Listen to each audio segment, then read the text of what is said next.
Bom, depois de estudar todos esses conceitos de cinemática, posição inicial, deslocamento, velocidade constante, velocidade instantânea, todas essas coisas, chega a hora de resolver problemas, né?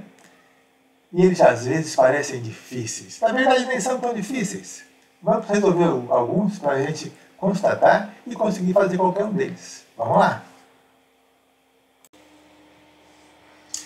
Então vamos começar com este exemplo. Um móvel parte da posição 50 metros com velocidade constante de 20 metros por segundo, onde ele estará depois de 10 segundos de movimento. Preste atenção. O móvel descreve um movimento retilíneo uniforme. Para fazer a localização do móvel, eu preciso primeiro ter a minha origem, o meu ponto zero. A partir do ponto zero, eu considero, por exemplo, positivo para a direita. Então, eu tenho 1, 2, 3, 4, 5, posição 50, que é a minha posição inicial, de onde o móvel partiu. Na minha posição inicial, de onde ele partiu, eu vou considerar que é o meu tempo zero. Meu tempo inicial, igual a zero. O móvel, esse meu super veículo, viaja com velocidade de 20 metros por segundo. Onde ele estará quando o meu relógio marcar 10 segundos? Qual vai ser a posição? Qual será a posição final? Nós sabemos que é um movimento retilíneo uniforme. E a equação horária do movimento retilíneo uniforme diz assim: posição final é igual à posição inicial mais a velocidade vezes o tempo. Essas informações foram todas dadas no problema, então basta substituir as variáveis. Posição final, posição inicial, 50 metros. Velocidade, que é constante, 20 metros por segundo. E o tempo?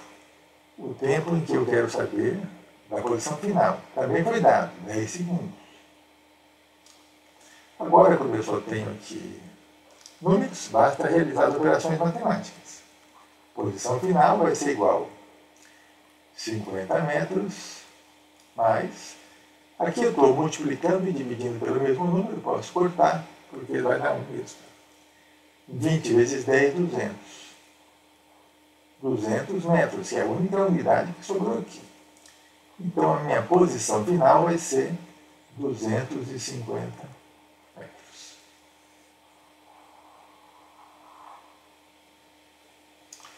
Está pronto. Esse é um exercício clássico e simples. Nós poderíamos fazer algumas variações, mas basicamente todos eles são desse jeito. Então vamos resolver mais um problema. Um automóvel partiu da origem e viajou até a posição 700 km.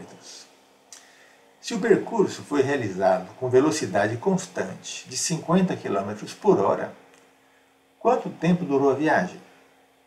Vamos lá, vamos usar a nossa equação horária. Mas antes vamos fazer um esquema para a gente poder entender o movimento. O móvel percorreu uma trajetória partindo da posição inicial da origem. Posição inicial, origem igual a zero. E viajou até a posição final, 700 quilômetros.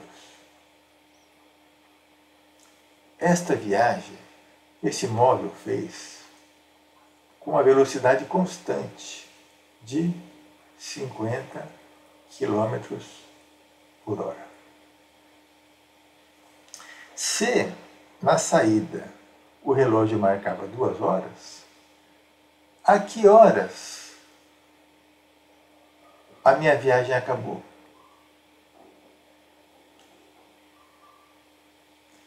Para isso, vamos usar a nossa equação horária. Posição final é igual à posição inicial mais a velocidade vezes o tempo. A posição final eu já conheço, 700 km. A posição inicial também, 0. A velocidade também, porque é constante, 50 km por hora, vezes o tempo. Esse tempo é a duração da viagem. Então, vou isolar essa variável tempo para saber quanto ela vale. Então vai ficar assim, 700 km dividido por 50 km por hora é igual ao tempo. Passei os 50 km para o outro lado. Agora, vou realizar essa operação. 700 km dividido por 50. Essa fração, a divisão de frações, a segunda eu multiplico invertida, né? Vezes horas sobre quilômetro. Já posso cortar esse quilômetro com este. O resultado vai dar em horas. O tempo vai ser 700 por 50 igual a 14. 14 horas. 14 horas é a duração da minha viagem. Simples assim.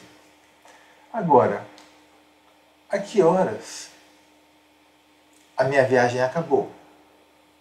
Eu sei que a minha viagem começou às 2 horas. A que horas terminou a viagem? Vamos lembrar, esse é um deslocamento, né? Esse é uma diferença de tempo. Vai ser a nossa delta. Delta T.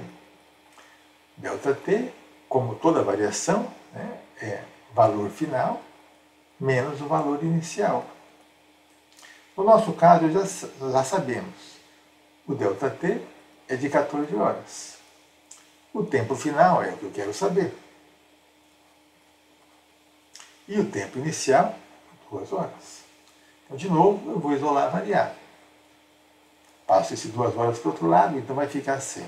14 horas mais 2 horas é igual ao tempo final.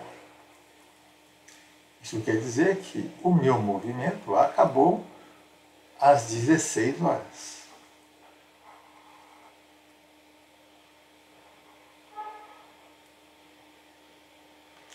Nem é tão difícil. O movimento começou com velocidade constante na posição 0 e durou 14 horas. Depois das 14 horas, com velocidade constante, ele chegou na posição 700 km. Que horas marcava o relógio? Como ele saiu da posição inicial às 2 horas e percorreu esse movimento com velocidade constante, gastando 14 horas, ele chegou na posição final às 16 horas.